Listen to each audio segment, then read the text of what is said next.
It's been a while, group. Weather hasn't cooperated, and I had no data to do anything to make videos with until the last few weeks. So now, what I would like to show is how I made my GIF animations of the two comets. And I will take some data that I have, and I will use Photoshop and an old legacy tool that's always been in Photoshop for as long as I can remember. In fact, when I started using Photoshop, this tool didn't even exist until the web became more popular. And it was at that point that this tool was integrated into Photoshop, and as the web uh, has gained in popularity, this tool, for some reason, has been kind of forgotten.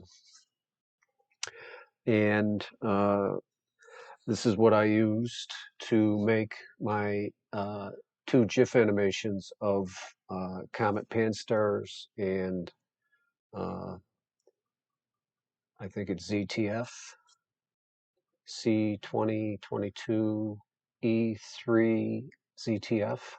Nice short name. So what we'll do is I'll get rid of my puss and we'll go to Photoshop,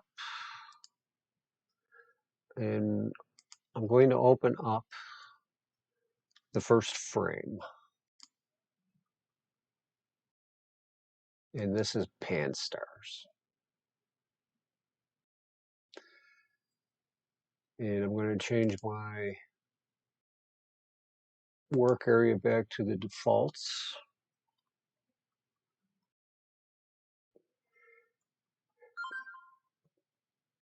And this is just one frame of the comet.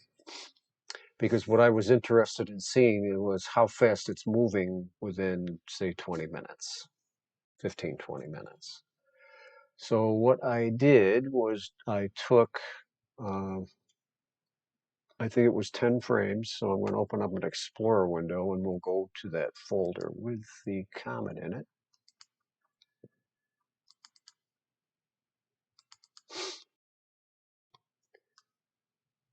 Which I think is this one.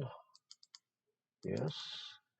And I'm going to just select and then drag in the remainder. Now I'm not going to register these. I'm not really interested. I was guiding when I was taking these. There was no reason to, we don't need to really register the images. So now that I have them all in layers, what I can do is I can change the workspace to motion. And you'll see that you get a different workspace.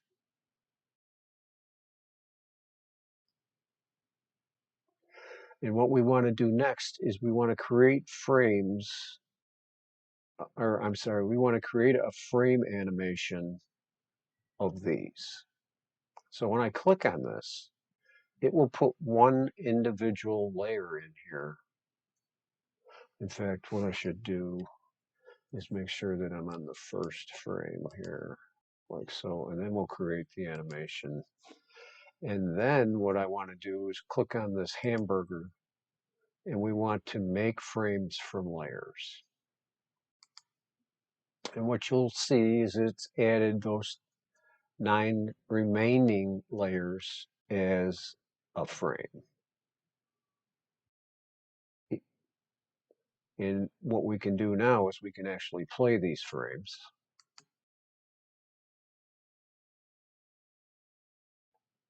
And if you want, you can select them all, because I think that's a little too quick. So I'm going to just make it 0.2 and then play. And you'll see that it's changed all the times for the frames, and it's slowed them down a little bit, which I think is a little better represents the speed that the thing was moving versus the other one. And I'm liking this, so I'll stop it.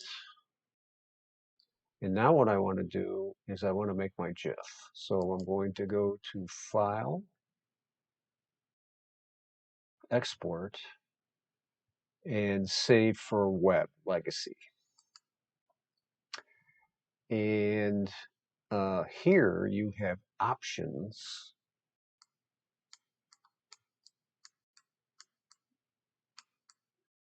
for how you want to make your GIF. So the first thing I'm going to do is I'm going to shrink the GIF down so that we can see it better in the, because we don't want to make the GIF too big. Save on rock storage. And if I play this, while it's playing, I can kind of center the thing up where I want it.